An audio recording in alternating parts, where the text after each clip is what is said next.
Washington, AP. Special Counsel Robert Mueller all but bold-faced this finding in his report on the Russia investigation.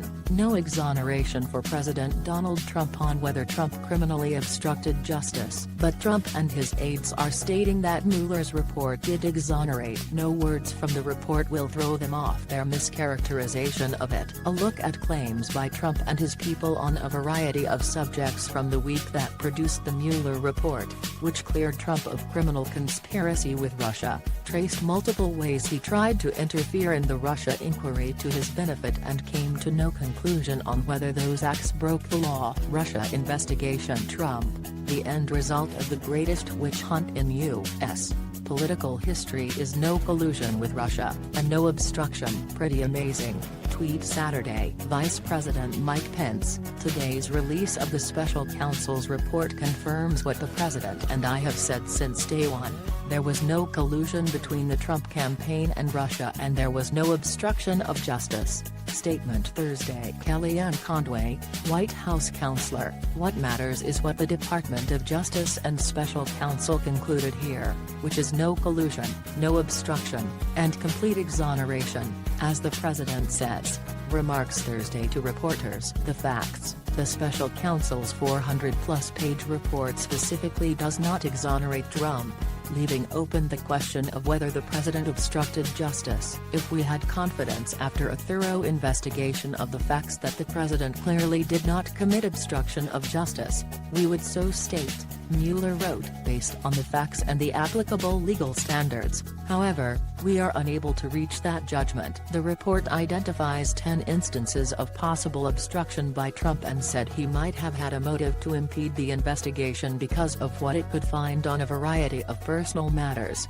such as his proposal to build a Trump Tower in Moscow. The evidence does indicate that a thorough FBI investigation would uncover facts about the campaign and the president personally that the president could have understood to be crimes or that would give rise to personal and political concerns, the report states. In explaining its decision, Mueller's team said reaching a conclusion on whether Trump committed crimes would be inappropriate because of a Justice Department legal opinion indicating that a sitting president should not be prosecuted. It nevertheless left open at least the theoretical possibility that Trump could be charged after he leaves office, noting that its factual investigation was conducted in order to preserve the evidence when memories were fresh and documentary material were available. Accordingly, while this report does not conclude that the president committed a crime, it also does not exonerate him, the report states.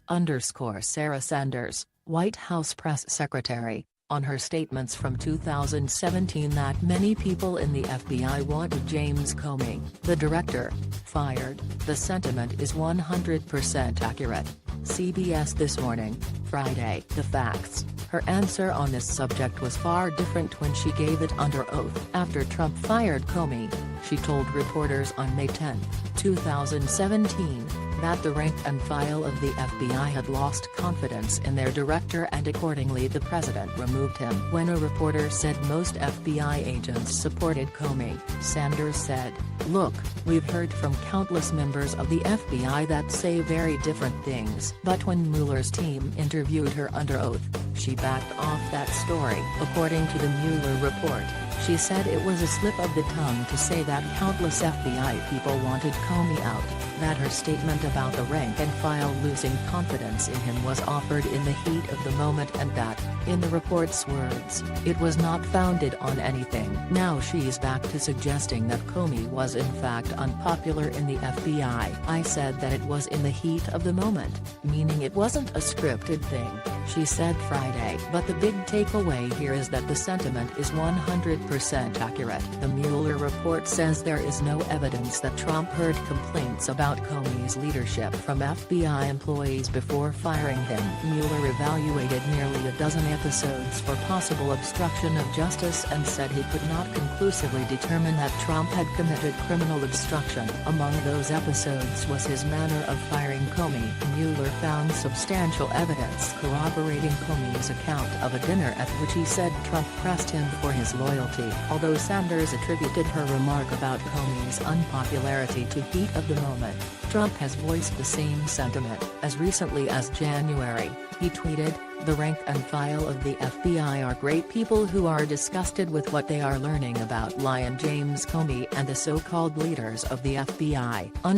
Attorney General William Barr asked if Mueller intended for Congress, not the Attorney General, to decide whether Trump obstructed justice. Well, Special Counsel Mueller did not indicate that his purpose was to leave the decision to Congress. "I hope that was not his view. I didn't talk to him directly about the fact that we were making the decision, but I am told that his reaction to that was that it was my prerogative as Attorney General to make that decision." The facts. Mueller's report actually does indicate that Congress could make that determination. The report states that no person is above the law, including the president, and that the Constitution does not categorically and permanently immunize a president for obstructing justice. In his 4-page memo last month, Barr said while Mueller left open the question of whether Trump broke the law and obstructed the investigation, Barr was ultimately deciding as Attorney General that the evidence developed by Mueller was not sufficient to establish, for the purposes of prosecution, that Trump obstructed justice. But the special counsel's report specifies that Congress can also render a judgment on that question. It says, "The conclusion that Congress may apply obstruction laws to the president's corrupt exercise of the powers of office accords with our constitutional system of checks and balances and the principle that no person is above the law." Barr, "These reports are not supposed to be made public," remarks Thursday at the Justice Department. The facts. The Attorney General is not going out on a limb for public disclosure. Justice Department regulations give Barr wide authority to release a special counsel's report in situations it would be in the public interest. Barr had made clear during his Senate confirmation hearing in January that he believed in transparency with the report on Mueller's investigation into Russian election interference during the 2016 campaign, consistent with regulations and the law. Barr, saying it was consistent with long-standing practice for him to share a copy of the redacted report with the White House and President's attorneys before its release. Earlier this week, the President's personal counsel requested and were given the opportunity to read a final version of the redacted report before it was publicly released. That request was consistent with the practice followed under the Ethics in Government Act, which permitted individuals named in a report prepared by an independent counsel the opportunity to read the report before publication, remarks Thursday. The facts. Barr's decision, citing the Ethics in Government Act, is inconsistent with independent counsel Ken Starr's handling of his report into whether President Bill Clinton obstructed and lied in Starr's probe. On September 7, 1998, Clinton's attorney David Kendall requested that Starr provide him an opportunity to review the report before it was sent to Congress. Starr quickly turned him down. "As a matter of legal interpretation, I respectfully disagree with your analysis,"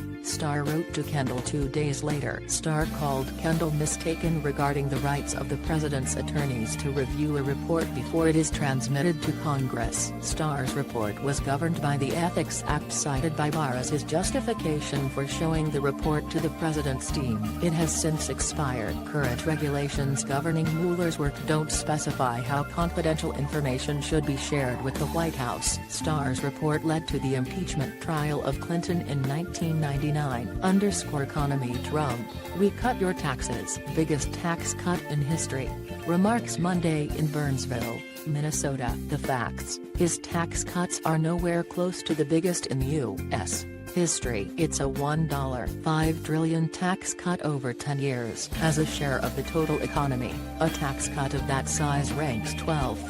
According to the Committee for a Responsible Federal Budget, President Ronald Reagan's 1981 cut is the biggest, followed by the 1945 rollback of taxes that financed World War II. Post-Reagan tax cuts also stand among the historically significant. President George W. Bush's cuts in the early 2000s and President Barack Obama's renewal of them a decade later. Trump, "I believe it will be crazy Bernie Sanders versus sleepy Joe Biden as the two finalists to run against maybe the best economy in the history of our country." Tweet Tuesday. Trump, "We may have the best economy we've ever had," remarks in Minnesota. The facts: the economy is healthy but not one of the best in history. Also, there are signs it is weakening after a spurt of growth last year. The economy expanded at an annual rate of 2.9% last year, a solid pace. But it was just the fastest in 4 years. In the late 1990s, growth topped 4% for 4 straight years, a level it has not yet reached under Trump. And growth even reached 7.2% in 1984. Independent economists widely expect slower growth this year as the effects of the Trump administration's tax cuts fade, trade tensions and slower global growth hold back exports, and higher interest rates make it more expensive to borrow to buy cars and homes.